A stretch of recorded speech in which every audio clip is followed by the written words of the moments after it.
Ini adalah sosok Dedemit yang sudah kita kunci. Dedemit ini adalah penunggu dari bambu petuk.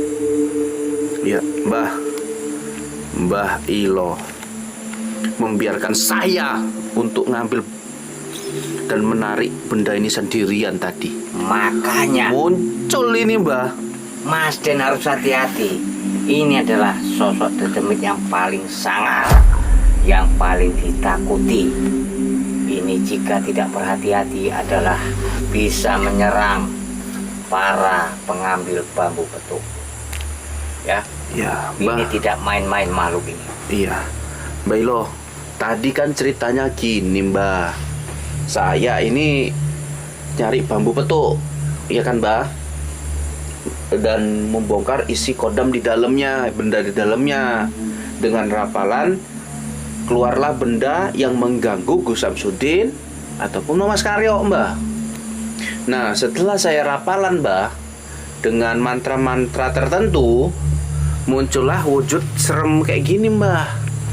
Nah, saya tentunya bertanya-tanya kan, Mbah, karena nggak tahu sebetulnya apa ini dan apa kaitannya dengan Gus Samsudin atau Mas Karyo, Mbah. Ini adalah salah satu pemilik bambu petuk ataupun penghuni bambu petuk yang sangat jahat. Dia apabila sudah kita tangkap gini, dia bisa kita suruh untuk menyantet orang, ya. Nah, ini sosoknya. Tapi ngeri banget ini, Mbah. Jadi berkaitan dengan Gus Samsudin, ya, Mbah. Itu apa, Mbah? Lebih tepatnya, Mbah. Dia fungsinya apa gitu? Dia ini bisa mengacau balau, bisa memperkeruh suasana, bisa mengadu domba, ya. Ini adalah sosok yang sangat jahat. Iya. Dia memang dari alam gaib ya, Mbak ya? Dari alam gaib muncul ke alam nyata. Iya, tadi saya rapalkan, kemudian dia keluar, Mbak ya, dari alam gaibnya menuju alam nyata. Nah, dari alam gaibnya apakah memang wujudnya seperti ini atau lebih serem lagi, Mbak? Ini kalau melihat wujud yang aslinya lebih seram lagi, ya. Ini lidahnya bisa menjulur, ya, seperti hampir menyentuh tanah. Nah, itu kalau aslinya. Ini matanya dan gigi taringnya, ini kuku-kukunya ini, mungkin, ya, bisa mengenai kita langsung tembus ke paru-paru. Oh, luar biasa Ini sekali, tidak Mbak. main-main ini sosok makhluk seperti ini. Jadi Mbak Ilo ngomonglah sama Gus Samsudin nih, sama Mas Karyo. Mbak Ilo walaupun nggak ada di Padepokan, nggak datang ke Blitar, ya, Mbak Ilo tetap berusaha membackup, Ya, menjaga dari segi kegaiban seperti itu, Mbak. jadi kepada Gus Samsudin dan Mas Karyo, di sini saya sudah menangkap sosok makhluk yang mengadu domba, ya. Di sini sudah saya kunci. Mudah-mudahan di Padepokan sana bisa aman tentram setelah makhluk ini kita tangkap. Iya, oke, Mbak Ilo, lanjut kita ke yang kita lihat di sini ya, Mbak ya. Dia ini tangannya, jarinya ada 3, Mbak. Rambutnya terurai panjang, giginya taring, matanya berwarna putih beletok. Badannya kalau nggak salah lihat saya berbentuk ular panjang. Ya. Nah, ini sebetulnya jenglotnya ini kan, Mbak, atau Batara Karang ya, Mbak ya? Batara Karang. Ini kayak mana, Mbak? Tinggal kayak mana dia ini? Dia Memang ini asli dia siluman, jin, atau dibuat-buat manusia, Mbak?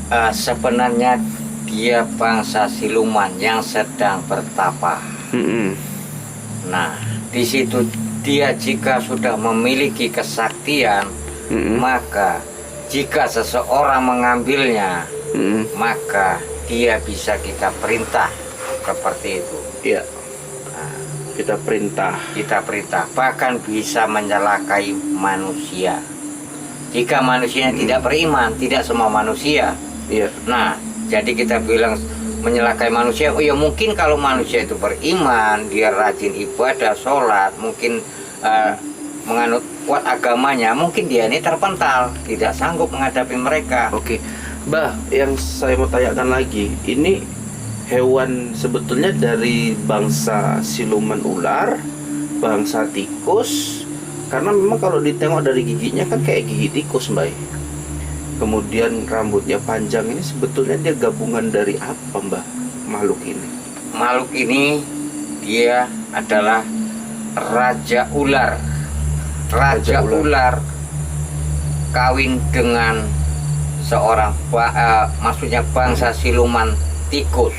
Iya. Nah, jadilah dia seperti ini. Tapi memang apakah di dunianya dia memang kecil seperti ini, atau memang pas diwujudkan ke dunia nyata aja dia jadi bentuknya kecil seperti ini? Iya, seperti ini di dunia nyata. Di dunia nyata. Nah, Iya. kalau di dunia gaibnya? Itu kalau kita lihat ini adalah segede batang pohon kelapa. Gede Mbak ya berarti ya, Mbak? Nah, ini. Dan kalau kepalanya ini sebesar tampah. Berarti Mbak kalau kita apa ya, Mbak ya? Perhatikan ada perbedaan dimensi ya, Mbak ya? Iya. Antara dunia gaib yang memang dia wujudnya besar dan ketika diwujudkan dia menjadi kecil. Itu memang seperti itu, Mbak? Iya. Seperti itu. Serem banget ya, teman-teman. Tapi gini, Mbak, kan saya yang narik, Mbak. Kira-kira ada nggak, Mbak, efek bagi saya, Mbak? Oh, kalau jelas. kalau Gus Samsudin, oke, Mbak, ini kita sudah tarik. Nah, ini permasalahannya sama saya yang narik ini, Mbak. Nah, untunglah cepat sampean bawa kemari.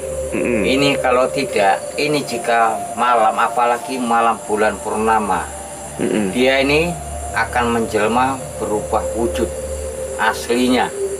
Dia akan menampakkan diri sosok aslinya, dan bisa kita nanti dibelit dengan badannya.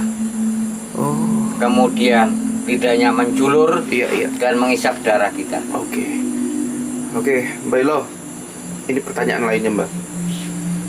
Makhluk seperti ini benar nggak, Mbak? Dia makanannya itu atau ritualnya itu menggunakan darah? Ya, benar sekali, darah. Kok bisa darah, Mbak? Ya, makhluk-makhluk gaib ini paling senang dengan darah. Untuk apa, Mbak, benda-benda seperti ini? Ya, sampai saat ini masih percaya orang, Mbak, bahwa saya kayak benda kayak gini nih harus dikasih darah gitu, Mbak. Ya, kalau bagi percaya monggo, nggak percaya monggo. Nah, seperti itu. Maksud saya, Mbak, tadi itu kalau misalkan apa, mau saya bakar ini, Mbak. Mau saya bakar loh, Mbak, terserah, Mbak. Lah, ini kalau dibakar ini nanti bisa menjelma. Karena dia api itu kekuatannya gitu, Mbak. Iya. Jadi sampean kalau membakar ini bisa-bisa nanti dia menyembur api kepada sampean. Nah, berarti betul, Mbak, yang dibilang-bilang orang ya, jenglot ini atau Batara Karang ini gak sembarangan pemeliharaannya. Bisa kena bala sendiri yang si pemegang. Iya, Mbak, betul seperti itu, Mbak. Benar-benar. Jadi ini harus dibacai mantra dan dikunci dan jangan dipegang kepada orang sembarangan. Karena nanti jatuhnya bisa syirik dan bisa jadi kita memuja kepada mereka ini. Kalau iman nggak kuat bakalan jatuh ya, Mbak ya? Bakalan jatuh. Sangat berbahaya sekali ya, teman-teman. Oke lah, mungkin Mbak Ilo penjelasannya sudah cukup jelas. Ya, laporan kita kepada guru-guru besar di Padepokan sudah cukup jelas juga. Bahwasanya seperti ini benda yang selama ini meneror ya.